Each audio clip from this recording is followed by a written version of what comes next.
This is the new 2020 Kia Forte GT. Now, on this drive event held here in beautiful Victoria in British Columbia, also allowed us to drive and experience the all-new 2020 Kia Forte5, but only the EX base volume trim was available for drive.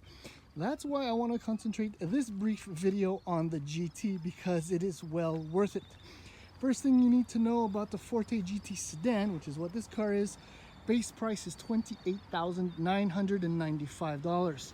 If you're interested in the Forte5 GT, which I think maybe might be a little bit, I'm going to use the word cooler because it's a hatchback, because hatchbacks are cooler. Base price is $27,395. And if you want the GT Limited with all the bells and whistles, $29,995. As always, value packed. Now, what makes a GT physically? Well, in the case of the sedan, it's integrated rear spoiler, gloss black, a lot of gloss black accents actually, the dual exhaust, these 18-inch wheels, this subtle side skirt, and then you have your front grille, black and red, and this front splitter as well as including and these GT badges. Lots of words, but essentially the finished product is very attractive.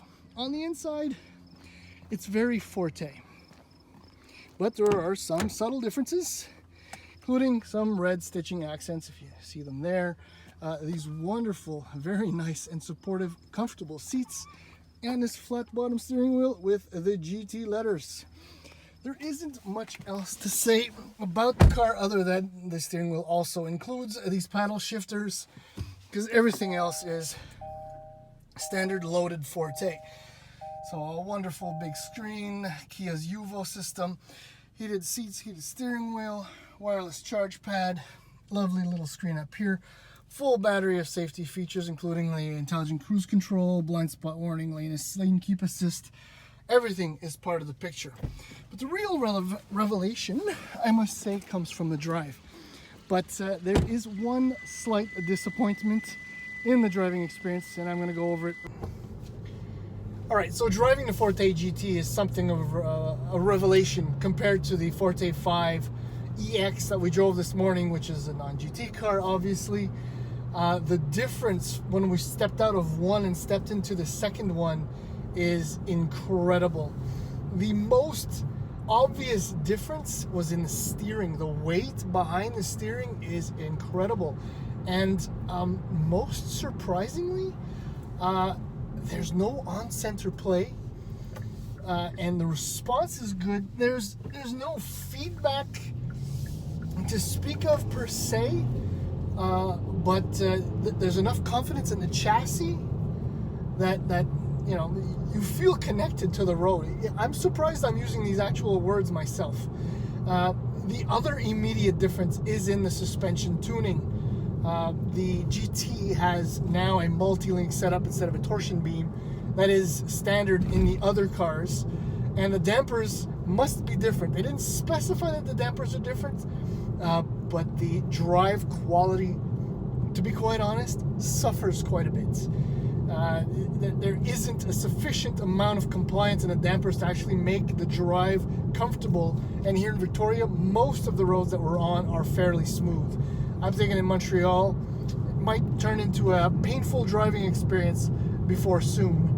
But otherwise, as I'm experiencing right now, the amount of grip, mechanical, and from the Kumho tires is impressively good. And then finally, what really makes the GT a GT is the use of the turbocharged 1.6 new engine, which puts out 201 horsepower and 195 pound-feet of torque. It is very comfortable and very much at home under the bonnet of this car. It doesn't make the car a rocket ship, but it's quick enough so that, you know, lots of fun can be had, absolutely. And beautifully mated to it is Kia's 7-speed dual clutch transmission, which, I mean, if we were going to be difficult and say compare it to a GLI, for example, or even a Civic Si, could be a little bit more aggressive, but when you actually take a step back, it shifts exactly when you need it to. And all of this is taking place when in normal drive mode. Now here's a funny thing. When you go into sport, the powertrain really comes alive. But the thing is, when you're normal, it feels like it's choked, as opposed to just breathing normally. And in sport, you get like a little boost. So right now in sport is when you get the full experience, as well as I don't know, kind of a funny exhaust note. Sometimes it's funny, sometimes it's not so bad, but generally speaking, this car is really, really good to drive. I mean, the Forte sedan, just a basic car, is pleasant. To use the most mundane possible word to describe that it's a good driver, it's pleasant. This is like pleasant plus plus. I won't say, I use the GLI and the Civic Si as the most evident competition to this car. There's also the Mazda 3. Now, if I was to use the Mazda 3 as an example, as a comparison to the EX, for example, the Mazda 3 is a lot smoother, much more refined, quieter, and maybe even handles a little bit better. The whole driving experience in the Mazda is a notch above. When you compare equipment for equipment, the Kia is still a little bit more of a value leader.